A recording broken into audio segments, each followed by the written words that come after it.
அழாம இருக்க முடியல. இந்தியாவை ஜெயிக்க வைக்க இதான் காரணம். மன உளைச்சல் பண்ணிட்டாங்க. ஜெமிமா பேட்டி. ஐசிசி 2025 மகளிர் உலகக்கோப்பை செமிஃபைனலில் நடப்பு சாம்பியன் ஆஸ்திரேலியாவை 5 விக்கெட் வித்தியாசத்தில் இந்தியா தோற்கடித்தது. அதனால் ஞாயிற்றுக்கிழமை நடைபெறும் இறுதிப் போட்டியில் தென்னாப்பிரிக்காவை எதிர்கொள்ள இந்தியா தகுதி பெற்றது. நேற்று நவி மும்பையில் நடைபெற்ற அப்போட்டியில் முதலில் விளையாடிய ஆஸ்திரேலியா 339 ரன்களை இலக்காக நிர்ணயம் செய்தது. அதைத் துரத்திய இந்தியா 48.3 ஓவரில் 341க்கு 5 ரன்களை அடித்து ஆஸ்திரேலியாவை வெளியேற்றி ஃபைனலுக்கு சென்றது.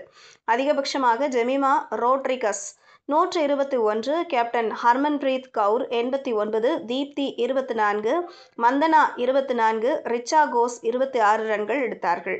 அதனால் ஐசிசி மகளிர் உலகக்கோப்பை மற்றும் ஒருநாள் கிரிக்கெட்டில் அதிகபட்ச இலக்கை வெற்றிகரமாக சேசிங் செய்து இந்தியா 2 உலக சாதனை படைத்தது.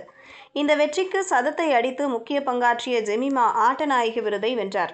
இத்தொடரில் ஆரம்பத்தில் நன்றாக விளையாடாததால் நீக்கப்பட்ட அவர் மீண்டும் பெற்ற வாய்ப்பில் இந்தியாவுக்கு வரலாற்று வெற்றியை பெற்றுக் கொடுத்துள்ளார். அந்த வெற்றியை பார்த்து கட்டுப்படுத்த முடியாத கண்ணீருடன் அவர் கொடுத்த பேட்டி பின்வருமாறு: இதை என்னால் மட்டும் செய்திருக்க முடியாது என்பதால் கடவுளுக்கு நன்றியை சொல்கிறேன். என்னுடைய பெற்றோர்கள், பயிற்சியாளர்கள், என்னை நம்பிய ஒவ்வொருவருக்கும் நன்றி தெரிவிக்க விரும்புகிறேன்.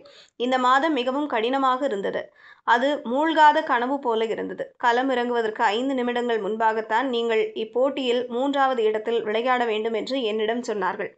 என்னை காட்டிலும் இப்போட்டியை இந்தியாவுக்காக வெல்ல விரும்பினோம். இன்று என்னுடைய சதம் அல்லது அரை சதத்தை விட இந்தியாவையும் வெற்றி பெற வைப்பதே முக்கியம். கடந்த வருடம் நல்ல ஃபார்மில் இருந்தும் இந்த உலகக்கோப்பையிலிருந்து நீக்கப்பட்டேன். நடப்பு தொடரில் தொடர்ச்சியாக வாய்ப்பு கிடைக்காமல் நீக்கப்பட்டதால் இந்த சுற்றுப்பயணம் முழுவதும் நான் தினமும் அழுதேன்.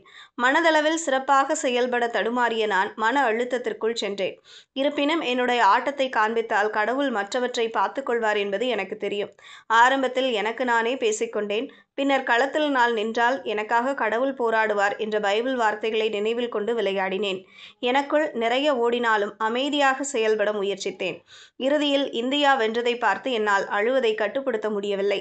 ஒரு பார்ட்னர்ஷிப் அமைத்தால் வெற்றி பெறலாம் என்று ஹர்மன்பிரீத் அக்கா சொன்னார். கடைசி வரை விளையாட முயற்சித்த எனக்கு தீப்தி ஒவ்வொரு பந்திலும் ஊக்கமளித்தார். எனக்கான பாராட்டுகளையும் நான் எடுத்துக்கொள்ளவில்லை. இந்தியாவுக்காக கொடுத்த ஒவ்வொருவரின் ஆதரவும் எனக்கு உத்வேகம் கொடுத்தது என்று கூறினார்.